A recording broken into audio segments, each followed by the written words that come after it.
મહાન પુરુષના કાર્યક્રમના પ્રસંગે આવી અને સૌથી પહેલા તો આવા રાજકીય નિવેદનો કરવા, બફાટ કરવો યોગ્ય એટલા માટે નથી કે ઘણા બધા ભારતીય જનતા પાર્ટીના પણ ઘણા બધા નેતાઓ આવેલા, અન્ય પક્ષના પણ કોઈ વ્યક્તિએ આવા નિવેદનો કર્યા નથી.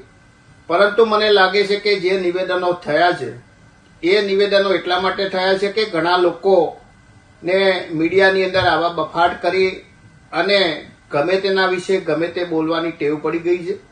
અગાઉ પણ મેં કહ્યું હતું કે આવું ગમે તેના વિશે બોલવું એ યોગ્ય નથી અને 5 દિવસથી સોશિયલ મીડિયાથી પોતાનો વિડીયો જાહેર કરી અને એવું કહેવા માંગતા હતા કે હું આવું છું પાટણની અંદર, તમે બધા હજારોની સંખ્યાની અંદર હાજર રહેજો.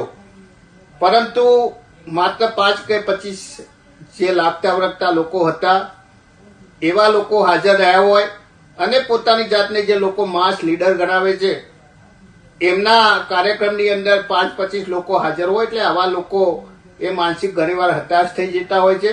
એ લઘુતા ગ્રંથિથી પીડાતા લોકો એ પોતાના પગ નીચેથી જાણે ધરતી ખસી જાય હોવી લાગે છે અને આવી પરિસ્થિતિમાં પોતાની સાયકોલોજીકલી લીધે પોતાની માનસિક સ્થિતિ ગુમાવી દે છે. એટલે ગમે તેવા નિવેદનો કરે યોગ્ય નથી. આપના પોતાના પ્લેટફોર્મ લલકારને લાઈક કરો, ફોલો કરો, સબસ્ક્રાઇબ કરો અને શેર કરો.